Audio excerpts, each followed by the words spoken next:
हमारा वो gender equality के ऊपर लिखा गया है। पार्टिकुलरली यहाँ पर फोकस किया जाता है कि क्लाइमेट चेंज के चलते चलते महिलाएं, लड़कियाँ सबसे ज़्यादा प्रभावित होती हैं। तो यहाँ पर कैसे करके हम जेंडर इक्वालिटी को इंश्योर कर सकते हैं। जेंडर इक्वालिटी का मतलब ये है कि भाई जितने अवसर पुरुषों के लिए हैं उतने अवसर महिलाओं के लिए मौजूद हैं कि नहीं हैं, वो कौन कौन सा डिस्क्रिमिनेशन को फेस करती हैं, इसको हम जेंडर इक्वालिटी के अंतर्गत रखते हैं। जेंडर इक्वालिटी और इन्वायरमेंट गोल के बीच में यहाँ पर संबंध बताने की कोशिश करी जाती है। यदि हम जेंडर इक्वालिटी और इन्वायरमेंट के हमने जो गोल निर्धारित करें उनको लेकर के चलते हैं तो इससे हमने जो एसडीजी निर्धारित करे हैं, सस्टेनेबल डेवलपमेंट गोल स्थापित करे हैं, उनको अचीव करने में हमें काफ़ी ज़्यादा मदद मिलने वाली है। ये कहना है organisation for economic cooperation and development report 2021 का। तो जो क्लाइमेट चेंज का इम्पैक्ट है, ये इसके चलते चलते हमको जो है कॉन्सिक्वेंसेस में इंक्रीज देखने को मिला है for humans and has emerge as one of the biggest global challenges in the recent decade. हाल के दशकों में यदि हम देखें तो जो क्लाइमेट चेंज है इसके चलते चलते इंसान बहुत बुरी तरह से प्रभावित हुए हैं और ये दुनिया की बिगेस्ट ग्लोबल चैलेंज के तौर पर उभरा है। यदि हम क्लाइमेट चेंज के इफ़ेक्ट की बात करें तो लोकेशन के हिसाब से अलग अलग रहेगा, सोशियो इकोनॉमिक स्टेटस के हिसाब से अलग अलग रहेगा, जेंडर के ऊपर इसका असर अलग अलग पड़ता है।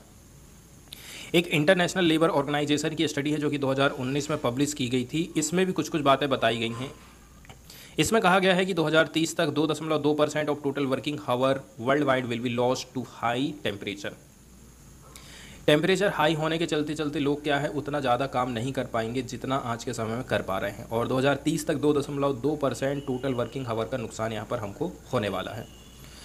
इसके अलावा जो प्रोडक्टिविटी लॉस है वो इक्विवेलेंट हो जाएगी 80 मिलियन फुल टाइम जॉब्स के बराबर में।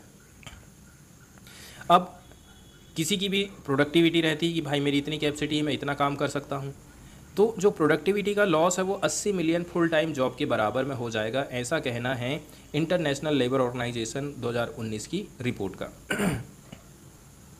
इसके अलावा यूनाइटेड नेशंस 2009 की रिपोर्ट यदि हम देखें जो कि हाईलाइट करती है कि भाई देखिए जेंडर्स में यदि बात करें तो जो वुमेन है उनको कंसिडर किया जाता है, ये जो है सबसे ज़्यादा वल्नरेबल कैटेगरी में रखी गई हैं, मतलब ये सबसे ज़्यादा असुरक्षित हैं क्लाइमेट चेंज से, and disproportionately affected by climate change then man to impact of climate change. आसमान रूप से देखा जाए पुरुष कम प्रभावित होते हैं, महिलाएं ज़्यादा प्रभावित होती हैं। इसके अलावा लो इनकम कंट्रीज़ की यदि हम बात करें तो यहाँ पर जो रेड कलर आप देख रहे हैं ये लो इनकम कंट्रीज़ को बताता है। जैसे कि ये जो लो इनकम कंट्रीज़ हैं 1045 या फिर उससे भी कम डॉलर इनकी इनकम है। तो वर्ल्ड बैंक की तरफ से ये मैप प्रस्तुत किया गया है, इसको आप देख सकते हैं। लोअर मिडल में किनको रखा जा रहा है 1046 से 4125, अपर मिडल में 4125 से 12735 डॉलर, और हाई इनकम में नॉन OECD 12000 या फिर उससे ज़्यादा। हाई इनकम OECD की बात करें तो 12736 या फिर उससे भी ज़्यादा। तो 2016 का ये टाइम पीरियड है, उसके हिसाब से यहाँ पर इसको बांटा गया है। यदि हम पूरी दुनिया की बात करें तो जो महिलाएं हैं उनकी हेल्थ को लेकर के, सेफ्टी को लेकर के, क्वालिटी ऑफ लाइफ को लेकर के काफ़ी ज़्यादा चिंतित रहती हैं। यदि हम जो है डेवलपिंग कंट्रीज़ की बात करें, लेस डेवलप्ड कंट्रीज़ की बात करें, तो ये जो है और भी ज़्यादा असुरक्षित रहती हैं क्लाइमेट चेंज को लेकर के, क्योंकि ये ज़्यादातर जो है natural resources and labour intensive काम में लगी हुई हैं अपनी रोजी रोटी को कमाने के लिए। ज़्यादातर आप महिलाओं को देखेंगे खेती किसानी में किसी के यहाँ या तो मजदूरी करने चले जाएंगी या फिर घर के ही खेतों में वो काम बटाने का काम करती हैं, हाथ बटाने का काम करती हैं। अब महिलाएं ऐसी हैं कि उन्हें कोई भी काम यदि करना है तो 10 बार सोचना पड़ता है कि मैं ये काम में जाऊँ कि नहीं जाऊँ, ठीक है। और वहीं यदि कोई पुरुष है, सिंगल है, तो उसको कोई भी चीज़ सोचने की ज़रूरत नहीं है, वो हर प्रकार का काम कर सकता है। लेकिन महिला को थोड़ा सा सोचना पड़ता है कि समाज क्या कहेगा यदि उसके आगे पीछे कोई नहीं है तो महिलाएं जो होती हैं वो गरीबी में ज़्यादा रहेंगी। इसके बहुत सारे रीज़न हो सकते हैं, जैसे कि सामाजिक कारक, आर्थिक कारक हो सकते हैं, कल्चरल वेरिएबल्स हो सकते हैं, जिसके चलते चलते इनको जो है सस्पेक्टिबल बना देता है, मतलब संवेदनशील बना देता है क्लाइमेट चेंज के लिए। वहीं यदि हम लो इनकम हाउस होल्ड वाली महिलाओं की बात करें, बहुत ज़्यादा रिस्क में हैं, क्योंकि इनके कंधे पर रिस्पॉन्सिबिलिटी रहती है। खाना की व्यवस्था करेंगी, पानी की व्यवस्था करेंगी, दूर दूर तक पैदल जाएंगी, and other homely unpaid work, घर में अनपेड काम भी महिलाओं के द्वारा किया जाता है। क्लाइमेट क्राइसिस के चलते चलते ज़्यादा से ज़्यादा टाइम, ज़्यादा से ज़्यादा एफर्ट की ज़रूरत है यदि हम जो है बेसिक नेसेसिटीज़ को प्राप्त करना चाहते हैं। तो महिलाएं ही ऐसी हैं जो कि क्लीन वाटर अवेलेबल कराने की कोशिश करेंगी, उनको एडिक्वेट कुकिंग फ्यूल की ज़रूरत पड़ती है, nutrition food for their families, ये सारी चीज़ों का बर्डन महिलाओं के कंधों के ऊपर भी होता है।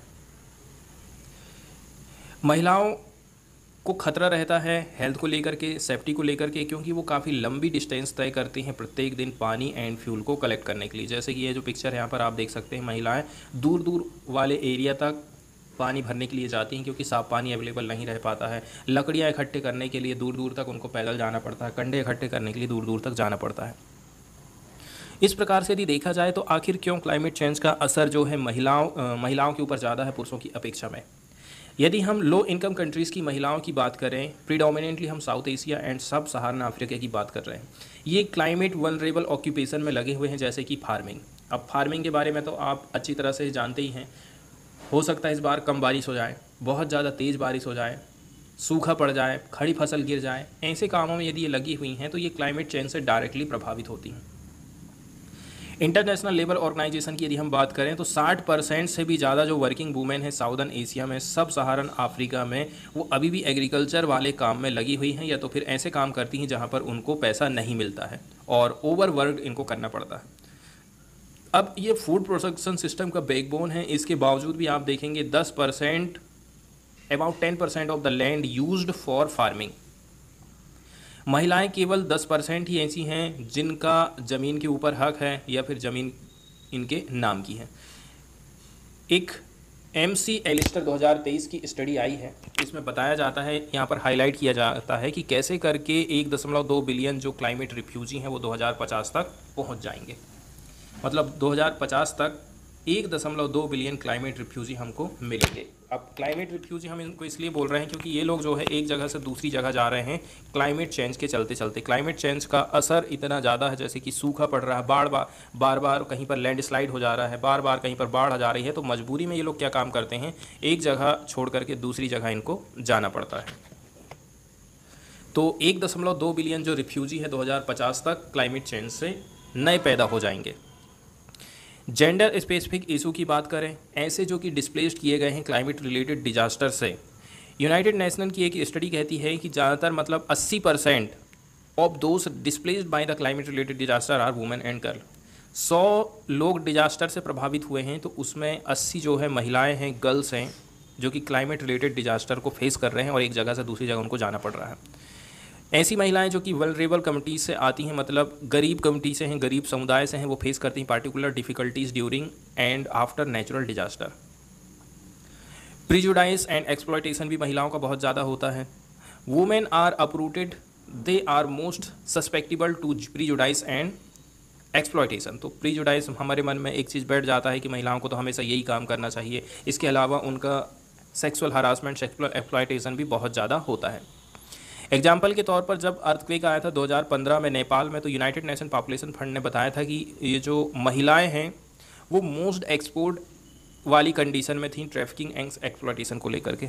मतलब ऐसे टाइम में महिलाओं की खरीदी बिक्री होना, एक देश से दूसरे देश भेज देना, पैसे की कमी के चलते कई लोग जो है खुद ही बेच देते हैं, तो ऐसी कंडीशन भी हमको देखने को मिल जाती हैं। कुछ और जेंडर स्पेसिफिक इशूज़ हैं जो कि महिलाएं फेस करती हैं, जैसे कि सोशल नेटवर्क से वो अलग हो जाती हैं।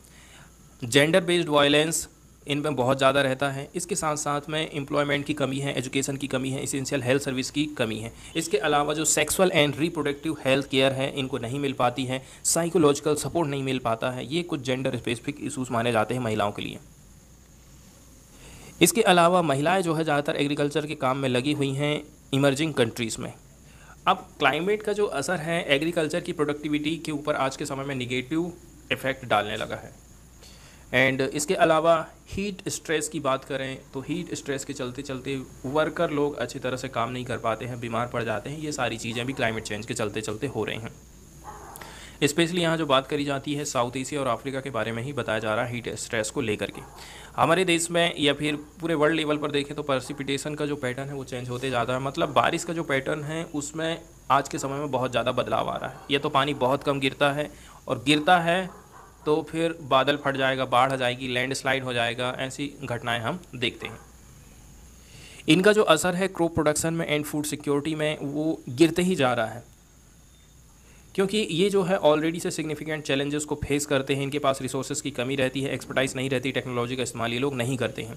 यदि कोई महिला है जो कि एंगेज है एग्रीकल्चर में, do not have access to quality input, possesses low education, technical knowledge, इन्होंने क्या है क्वालिटी इनपुट नहीं लगा पाया है। इसके अलावा इनके पास में एजुकेशन नहीं रहता है कि कैसे करके हम ज़्यादा से ज़्यादा पैदावार कर सकते हैं। टेक्निकल नॉलेज की कमी रहती है महिलाओं की। या तो पार्टिकुलर यहाँ पर महिला जो फार्मर है उनके बारे में भी बात करी जाती। तो जो वुमेन फार्मर है और जो लेबरर हैं ये वल्नरेबल एंड सीरियसली इम्पैक्टेड रहते हैं क्लाइमेट चेंज के चलते चलते।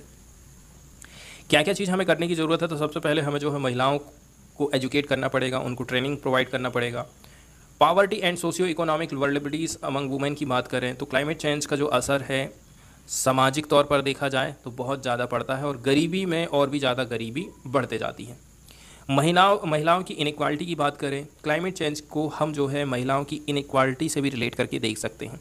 एक एस्टिमेशन के हिसाब से देखें तो 130 मिलियन जो पीपुल है वो गरीबी में चले जाएंगे 2050 तक, क्लाइमेट चेंज के रिस्क के चलते चलते, नेचुरल डिजास्टर के चलते चलते, फूड इन्फ्लेशन एंड यही सारी जो चीज़ें हैं वुमेन में इनइक्वालिटी लाती हैं। हमें क्या चीज़ करने की ज़रूरत है? तो हमें जो है महिलाओं की एजुकेशन में इन्वेस्टमेंट करना पड़ेगा, ट्रेनिंग प्रोवाइड करना पड़ेगा and access to resources are essential if we are to be resilient to impact of the climate change. इसके अलावा कुछ और उपाय हैं जिनको हम अपना सकते हैं, जैसे कि क्लाइमेट चेंज का जो असर है पीपल्स के लिविंग स्टैंडर्ड को प्रभावित ना करें। उनको हमें टीच करना पड़ेगा कैसे करके सस्टेनेबल एग्रीकल्चर का आप इस्तेमाल कर सकते हैं, वाटर मैनेजमेंट आप कैसे करके करेंगे, एनर्जी जनरेशन कैसे करके करेंगे। उनको बताना होगा कि भाई हमें जो है नेचुरल फार्मिंग की तरफ जाना पड़ेगा। आप खेती के साथ साथ में पशुपालन का भी काम कर सकते हैं जो कि एक प्रकार से इंश्योरेंस की तरह काम करता है। एग्जाम्पल के तौर पर जो सेल्फ एम्प्लॉयड वुमेंस एसोसिएशन है ये गांव-गांव जाता है, महिलाओं को जागरूक करने का काम करता है। ये बताता है महिला फार्मर को कि कैसे करके आप शिफ्ट हो सकते हैं क्लाइमेट पैटर्न से, और उनको सपोर्ट करता है बेटर फाइनेंशियली, मतलब फाइनेंशियल प्रोवाइड करने के लिए। तो कुल मिलाकर के हमें जो है कुछ बेसिक सपोर्ट प्रोवाइड करने की ज़रूरत है। हमें जो है पब्लिक को एजुकेट करना पड़ेगा, लोगों को ट्रेनिंग प्रोवाइड करना पड़ेगा क्लाइमेट चेंज के लिए एंड इन्वेस्टमेंट करना पड़ेगा वुमेंस के एजुकेशन में एंड ट्रेनिंग देना पड़ेगा एनवायरनमेंट फ्रेंडली फार्मिंग की मेथड के लिए। अब एग्जांपल के तौर पर यहाँ पर देख सकते हैं, आपको क्रॉप रोटेशन करना है। अभी आपने धान लगा दिए हैं तो अगली फसल आप चेंज कर दीजिए अगली साल। इंटर क्रॉपिंग सिस्टम आप अपना सकते हैं, जैसे कि अभी बारिश के टाइम में जो अभी खेती करी, जैसे कि यहाँ पर इतने एरिया में धान लगा दिया, यहाँ पर मक्का लगा दिए और यहाँ पर आपने सोयाबीन लगा दिए। तो 3 चीज़ों को यदि आप लगा दे रहे हैं तो इससे भी एक चीज़ आपकी हो सकता है कि अच्छी रहे, 2 फसलें ख़राब हो जाएं, मतलब एक चीज़ से आप अपनी इनकम को इंश्योर कर सकते हैं। एग्रो फॉरेस्ट्री का भी काम कर सकते हैं आप। खेतों में ना केवल आपको फसल लगाना, फसल के साथ साथ में आप सब्जी या फिर पेड़ पौधे ऐसे लगा सकते हैं जो कि फल देने का काम करेंगे। ग्रीन मैन्योरिंग का काम कर सकते हैं, कंजर्वेशन टिलेज का काम कर सकते हैं, बायो एजेंट का काम कर सकते हैं। ठीक है, तो ये सारी चीज़ें हैं जो कि इन्वायरमेंट फ्रेंडली फार्मिंग की तरफ में महिलाओं को लेकर के जाती हैं। इसके अलावा पॉलिसी मेकिंग में महिलाओं को हमें पार्टिसिपेट करना पड़ेगा। क्लाइमेट पॉलिसी डिसीजन मेकिंग जो बॉडीज़ होती हैं उसमें महिलाओं का पार्टिसिपेशन बहुत ज़्यादा ज़रूरी है। Gender and climate change development programme की बात करें, इस प्रकार का जो प्रोग्राम है साउथ एशिया में, ये जो है gender and climate change development programme, इसका उद्देश्य है कैसे करके हम महिलाओं के इन्फ्लुएंस को बढ़ा सकते हैं पॉलिसी मेकिंग में, उनको प्रोवाइड करके एक स्ट्रॉन्गर वॉइस हमको देना पड़ेगा।